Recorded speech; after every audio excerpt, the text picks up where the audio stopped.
Cristo ha resucitado verdaderamente. Aleluya, aleluya. Continuamos con nuestras huellas de la Pascua y lo hacemos partiendo ya del fundamento que hemos establecido. Una vez vistos los textos del Nuevo Testamento, hemos preparado también este camino que ahora llamaremos andadura o recorrido por la tradición de la historia de la Iglesia. Siempre se parte de la Escritura para después ir a profundizar en el testimonio de lo que la Iglesia ha hecho en las distintas épocas de la historia. Esa es la lógica de la tradición católica, esa es la lógica de la Iglesia. Partir de la Sagrada Escritura es lo que hemos hecho también en las huellas de la Pascua, ir a los textos bíblicos para poner los cimientos, para después ir a ver cómo la Iglesia en las distintas épocas de la historia se ha acercado a esos textos, los ha reflexionado, los ha aplicado a su momento y ha iluminado ese momento de crisis, de incertidumbre, etcétera, con la luz del resucitado. Luz siempre presente, luz siempre actual. Porque recordemos, como dice el Nuevo Testamento en coro, el resucitado sigue mostrando su obra en cada tiempo, en cada historia, en cada persona que con fe se acerque a él. En este sentido, pues acercarnos ahora de una manera muy simple, muy por encima, a algunas épocas de la historia de la Iglesia para ver lo que en esa época se hizo, va a ser el cometido de las siguientes huellas de la Pascua. Cómo la Iglesia en las distintas épocas ha ido a los textos bíblicos para dar un mensaje. En ese sentido, pues quisiera comenzar y dedicar esta huella de la Pascua a un autor del siglo II y así abordar todo el siglo II. El siglo II que fue un siglo muy convulsivo para la historia de la Iglesia, para la vida de la Iglesia. Un siglo de muchas revoluciones, un siglo de muchas crisis, un siglo también de mucho pensamiento y profundización.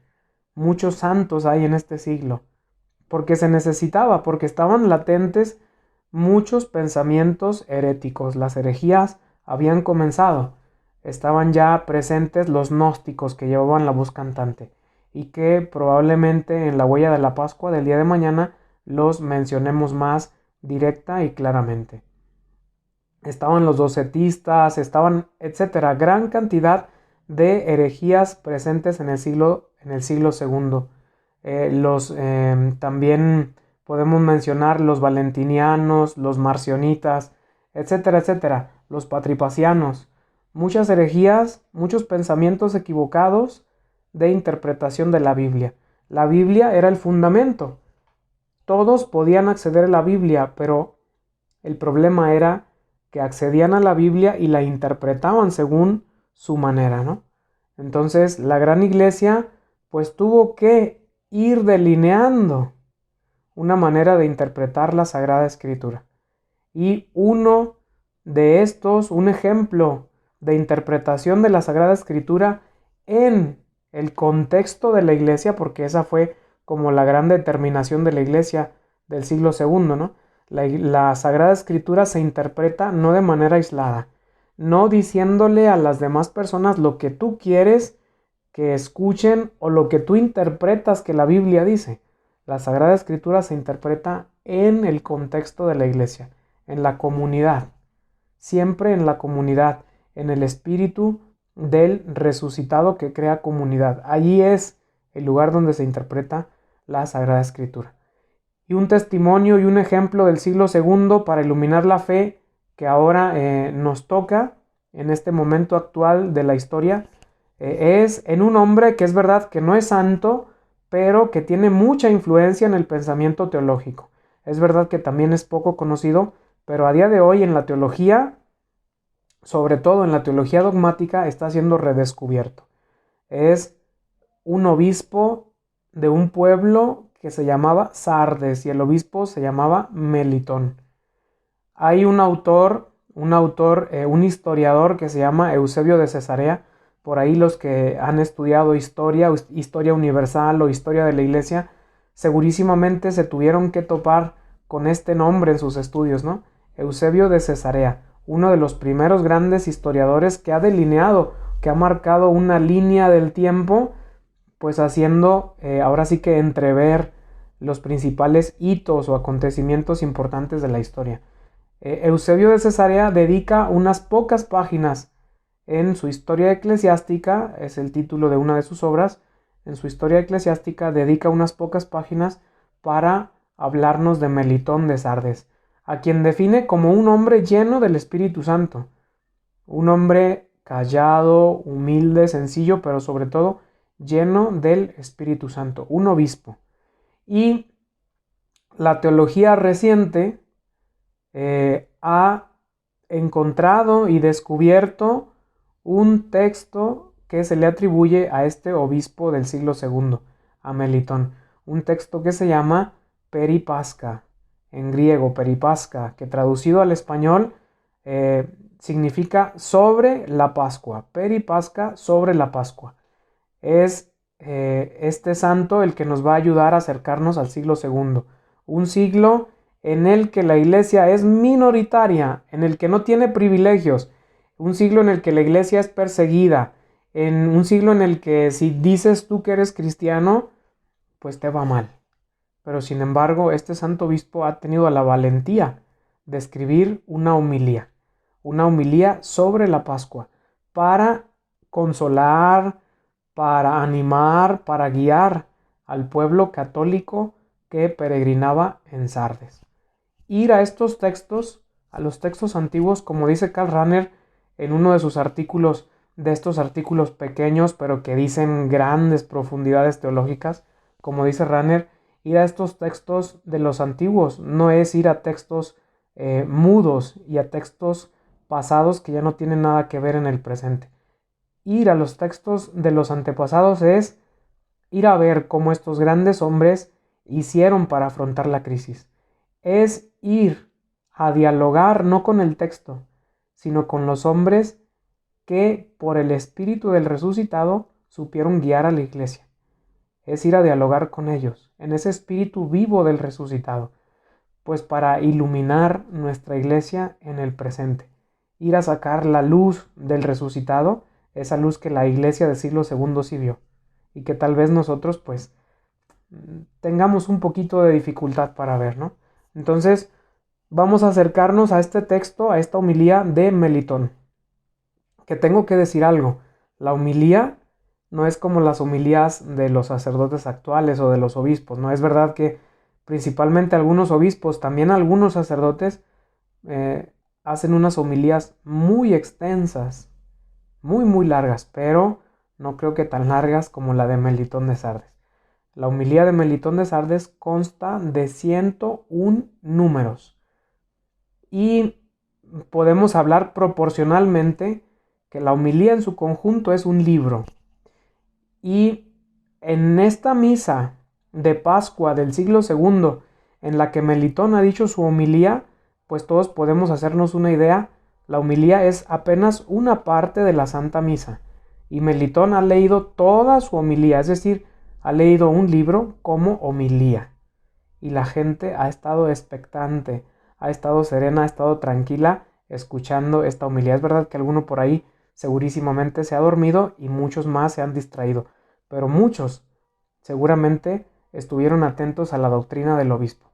Una homilía que puede ser comparada al contenido de un libro, 100 números.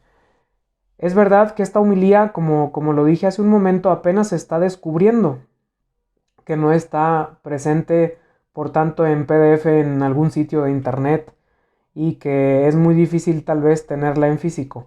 Pero sin embargo, pues creo que es muy bueno el decir que encontramos 7 números de la homilía de los 100, no completos, sino fragmentos, 7 números en fragmentos de esta homilía en el tomo segundo de la liturgia de las horas, concretamente en el oficio de lecturas del Jueves Santo. Ahí podemos encontrar los números de esta homilía del 97 al 101, es decir, la parte final, pero no los números completos, sino que un extracto, lo más importante. Voy a leer brevemente estos números de esta homilía y luego comento dos aspectos que me parece que también resaltan y son importantes para nuestra reflexión hoy. Melitón de Sardes, parte final de su homilía peripasca sobre la Pascua. Él, haciendo referencia a Jesús, nos ha hecho pasar de la esclavitud a la libertad, de las tinieblas a la luz, de la muerte a la vida, de la tiranía al reino eterno. Y ha hecho de nosotros un sacerdocio nuevo, un pueblo elegido y eterno. Él es la Pascua de nuestra salvación. Él es quien sufría tantas penalidades en la persona de muchos otros y de muchos de nosotros. Él es quien fue muerto en la persona de Abel y atado en la persona de Isaac. Él anduvo peregrino en la persona de Jacob y fue vendido en la persona de José. Él fue expósito en la persona de Moisés, degollado en el Cordero Pascual, perseguido en la persona de David y vilipendiado en la persona de los profetas. Él se encarnó en el seno de la Virgen, fue colgado en el madero, sepultado bajo tierra y resucitado de entre los muertos, y subió a lo más alto de los cielos. Este es el Cordero que permanecía mudo y que fue inmolado. Este es el que nació de María, la buena Cordera. Este es el que fue tomado de entre la grey y arrastrado hasta el matadero, inmolado al atardecer y sepultado por la noche. Este es aquel cuyos huesos no fueron quebrados sobre el madero y que en la tumba no experimentó la corrupción. Este es el que resucitó de entre los muertos y resucitó al hombre y lo seguirá resucitando desde las profundidades de su sepulcro.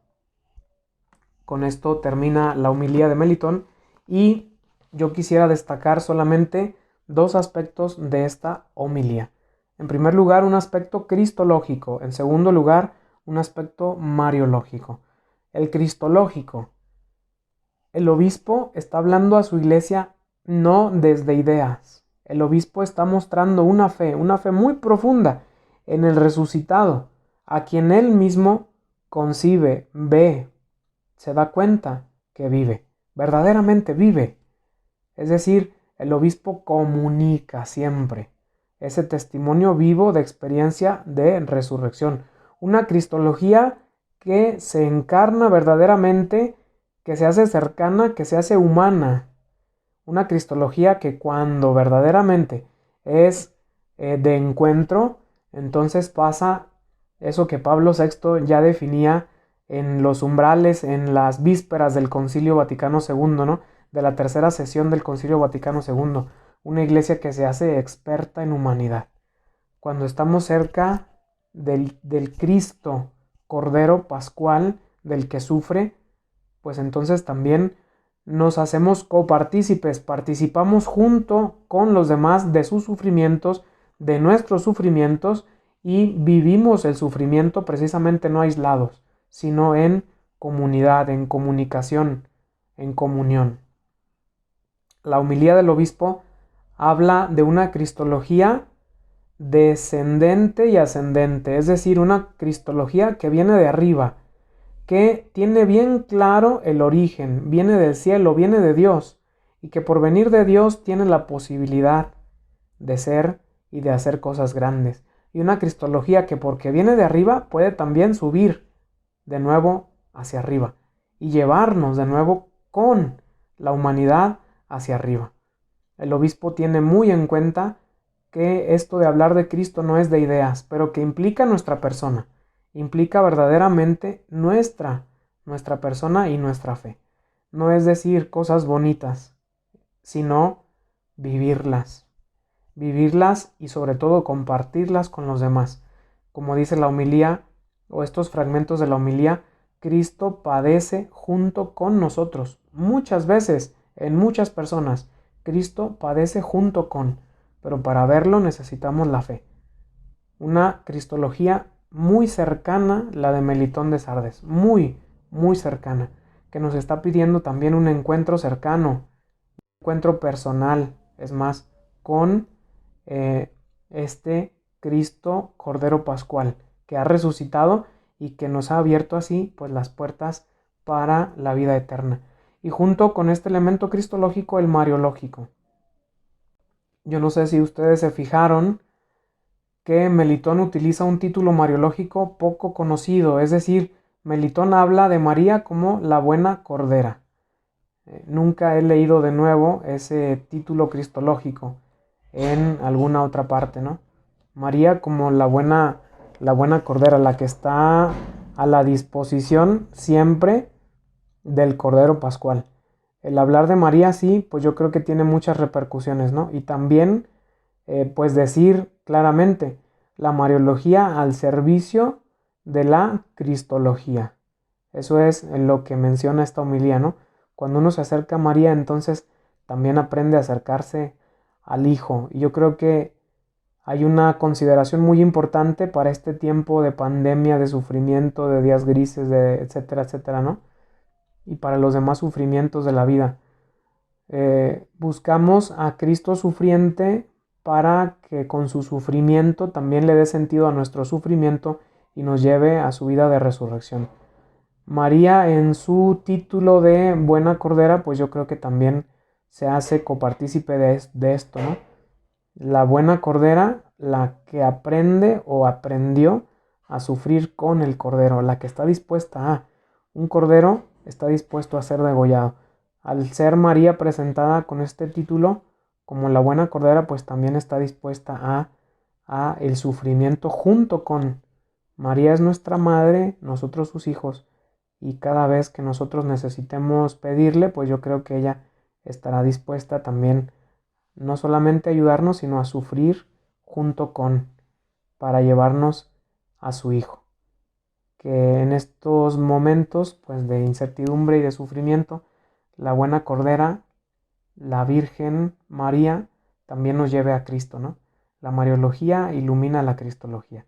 Pues que este fragmento de la homilía de Melitón de Sardes también ilumine nuestra vida.